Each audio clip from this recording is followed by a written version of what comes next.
I stirred the cranberry glaze one last time, watching it shimmer under the soft golden light of my kitchen.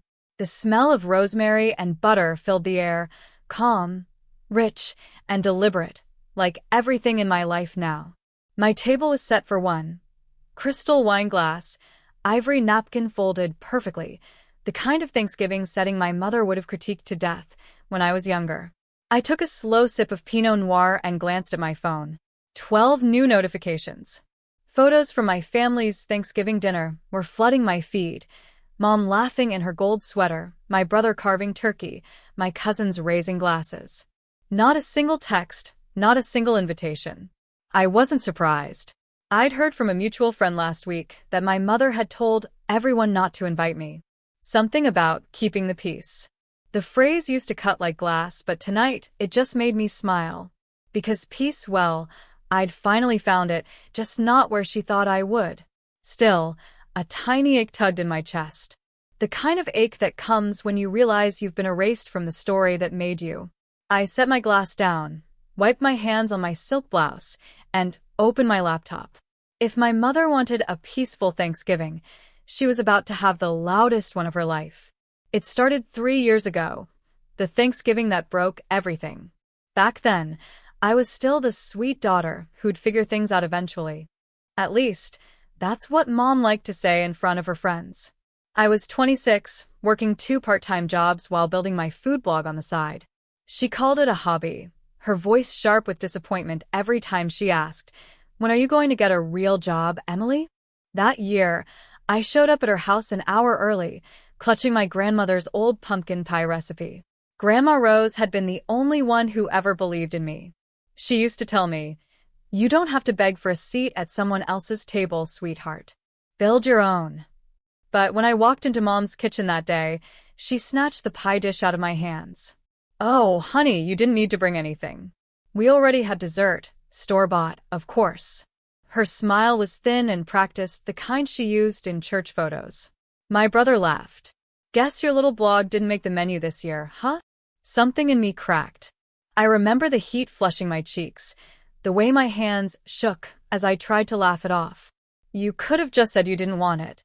Mom sighed like I was being dramatic. "Emily, don't start. Every year it's the same, hurt feelings, big speeches. We just want a peaceful Thanksgiving." Peaceful. That word again. So I told her what I'd been holding back for years, that her peace was built on silence, on everyone pretending her cruelty was tradition. The room went still. My father looked down at his plate. My mother's eyes went cold.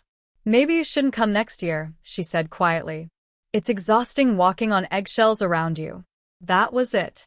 I packed my bag before dessert, walked out into the freezing air, and promised myself I'd never beg for their approval again.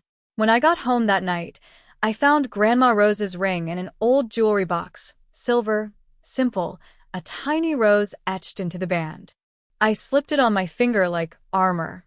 That was the night I decided I'd build something real. Something mine. Leaving home was terrifying and liberating all at once. I moved into a tiny studio apartment in Portland with creaky floors and a view of a brick wall. My kitchen was barely the size of a closet, but it was mine. I cooked every night, soups, pies, dishes I'd learned from Grandma Rose, and I wrote about each one like it was therapy. My blog, Salt and Soul, slowly became my heartbeat. At first, no one read it. I'd hit publish and stare at the empty comment section like it was a mirror reflecting all my doubts. Rent was late. My hands smelled like onions and dish soap. But every time I thought about quitting, I'd twist Grandma's ring and hear her voice, "Build your own table." Then one night, everything changed. A local food critic, Olivia Harper, commented on one of my posts. She'd tried my brown butter pecan tart recipe and wanted to meet. Olivia was everything my mother wasn't: warm, fearless, unapologetically herself. She'd built a career in a male-dominated industry and didn't flinch when people underestimated her. "Over coffee," she said, "You have something rare, Emily. Your food has heart. You're not just cooking, you're telling a story." Under her mentorship, I learned the business side of food. She helped me get my first catering gig, then my first restaurant collaboration. I failed plenty, burnt soufflés, catering orders that went wrong, nights where I cried into cold pasta, but I kept going. Within a year, Salt and Soul had a loyal following. People didn't just want recipes. They wanted my words, my resilience. I started teaching small cooking classes, filming short videos, sharing my story quietly but honestly. And then came the opportunity that changed everything. A silent investor, someone who'd been following my blog, offered to back a small cafe under my brand. I called it Rose and Thyme after Grandma. I poured every ounce of myself into it, designed the menu, painted the walls, even stitched the aprons myself. The first morning we opened, I stood behind the counter, hands trembling, and watched as people lined up outside.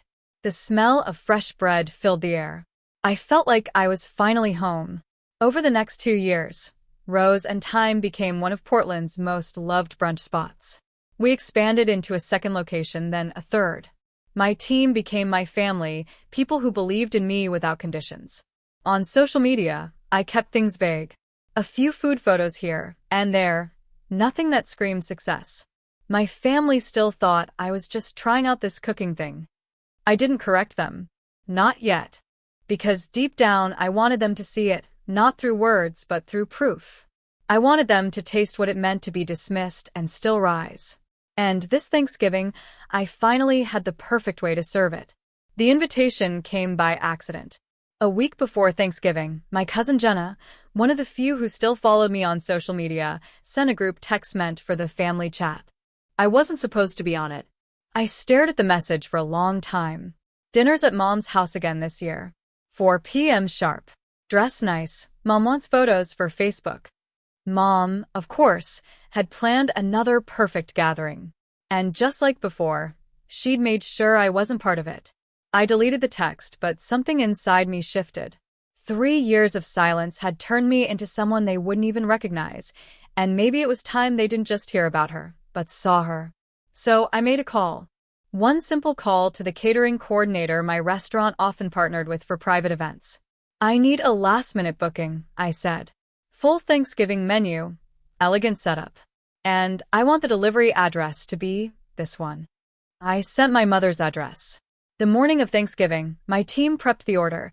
Each dish crafted from Rose and Thyme's signature recipes: maple glazed turkey, truffle mashed potatoes, brown butter pecan tart, and the cranberry glaze that shimmered like a secret.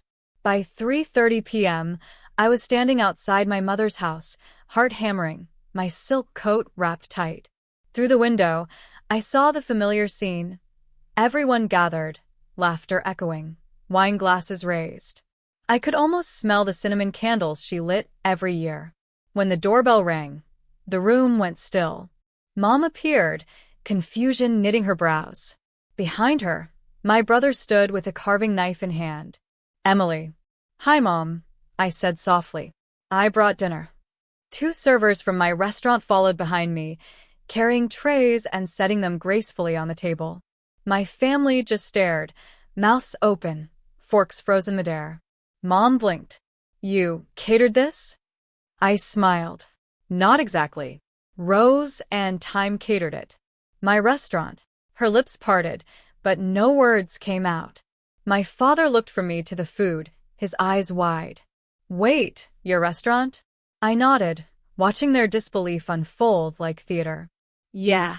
The same one featured in Bon Appetit last month. The one that just opened its 3rd location. I let the silence hang, sweet and heavy. Jenna whispered, "Oh my God, I knew that cafe name sounded familiar." Mom finally found her voice, brittle and small. You could have told us. I tilted my head. You could have invited me. The room went quiet again. Even the ticking clock on the wall seemed to pause. She tried to gather herself, smoothing her blouse. I just wanted peace, Emily. You were always emotional. I met her gaze. No, Mom. I was honest. There's a difference. I walked to the table and touched the edge of a serving dish, my grandmother's recipe for the brown butter pecan tart. You remember Grandma Rose's pie, don't you? Mom's eyes softened, guilt flickering behind the gloss. She taught me this, I said quietly. And I built everything from it. Every recipe, Every lesson, every ounce of faith she gave me when no one else did. My mother swallowed hard. "You've done well." "Well enough," I said, my tone calm but unshakable. "And now you're serving my food on your table. So maybe next time you tell people not to invite me, you should check who's feeding them first." The table stayed silent. Faces flushed. No one knew whether to eat or apologize. I smiled, set a single silver rose grandma symbol by the centerpiece, and turned toward the door. "Enjoy dinner," I said. "It's on the house." I didn't make it far before I heard footsteps behind me. "Emily, wait," Jenna called out, breathless. She rushed down the porch steps, her heels clicking against the stone. "You can't just drop a bomb like that and leave." I turned, my breath fogging in the cold November air. Inside, I could still see them. Mom frozen at the table, my father looking at his plate as if it had turned into evidence. "I didn't come to start a fight," I said quietly. "I just wanted them to see the truth." Jenna nodded. "You did. Believe me, you did." She hesitated. "They didn't mean to hurt you, you know." I smiled sadly. "That's the problem, Jenna. They never mean to. But it doesn't stop them from doing it." I looked back toward the house, toward all the years I'd spent trying to be enough for them. And for the first time, I didn't feel small. I felt steady. That night, I didn't post any of it online. No revenge caption, no dramatic reveal. Just a quiet photo of my own Thanksgiving table, a single plate with grandma's pie, and a caption that read, "Some tables you outgrow, others you build yourself." 2 days later, my mother called. Her voice was brittle but careful. "Emily, can we talk?" I agreed to meet her at my cafe after closing. When she arrived, she stood there, staring at the walls lined with photos of smiling faces, families, friends, and recipes printed in elegant script. "I didn't realize how much you'd built," she said finally. "I'm proud of you." "Thank you," I said, keeping my tone even. "But pride isn't what I need from you." She blinked. "Then what do you need?" "Conditions," I said simply. She frowned. "Conditions?" I nodded. "If we're going to have a relationship again, it has to be honest. No gossip. No backhanded comments about my choices. And if you want to see me on holidays, it'll be at my table, not yours. You'll come as a guest, no control, no judgment." Her mouth parted, like she wanted to argue, but she didn't. She just nodded, slowly. "And one more thing," I added. "Apologize to Jenna for putting her in the middle. She didn't deserve that." For a moment, I saw the woman behind all the walls, the mother who'd once tucked me in, who just didn't know how to love without conditions of her own. She took a shaky breath. "Okay," she whispered. "I can do that." I reached into my pocket, pulled out a small card, and handed it to her. "A reservation for Thanksgiving next year, at Rose and Thyme." "You want peace, Mom?" I said softly. "Then let's start there." Thanksgiving came around again, exactly 1 year later. This time, the table was at Rose and Thyme. The sunlight poured through the wide glass windows, catching the gold edges of the plates. The scent of cinnamon, roasted garlic, and sweet maple butter filled the air. My staff moved gracefully around the dining room, but my attention was on the corner table, the one reserved for family. They arrived early. My mother looked smaller somehow, softer. Her usual sharpness had faded into something almost tender. She wore Grandma's old pearl earrings, the ones she used to say were too sentimental. My father followed behind her, holding a small bouquet of white roses. Jenna gave me a quick hug, whispering, "They're trying." When they sat down, I noticed the nerves in my mother's hands, the way she fidgeted with her napkin. But when our eyes met, she smiled, hesitant but real. "I tried your pecan tart recipe last week," she said. "Didn't come out half as good as yours." I laughed softly. "It's all in the brown butter."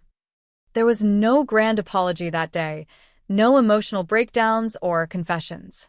Just presence. Real, quiet presence. For the first time, that was enough. After dessert, Mom excused herself and returned with a small box. "This was Grandma's," she said, sliding it across the table. Inside was the original handwritten recipe card for the pumpkin pie, the one she'd dismissed years ago. The ink had faded, but Grandma's looping script was still beautiful. "She'd be proud of you, Emily," Mom said, voice trembling. "And I'm sorry, I made you feel like you didn't belong." I felt the lump in my throat, the kind that used to choke me when I was younger. But this time, it didn't burn, it released. I reached across the table and placed my hand over hers. "I do belong," I said softly. "Just not the way you thought I would." As they left, I lingered by the window, watching the sky deepen into amber and rose. My cafe buzzed with laughter, with people who'd chosen to gather, not out of obligation, but out of love. I looked down at the recipe card, then at the silver ring on my hand. Grandma's words echoed again. "Build your own table." I finally had, and as I turned off the lights that night, I whispered to myself, a quiet smile tugging at my lips. They told me I didn't deserve a seat.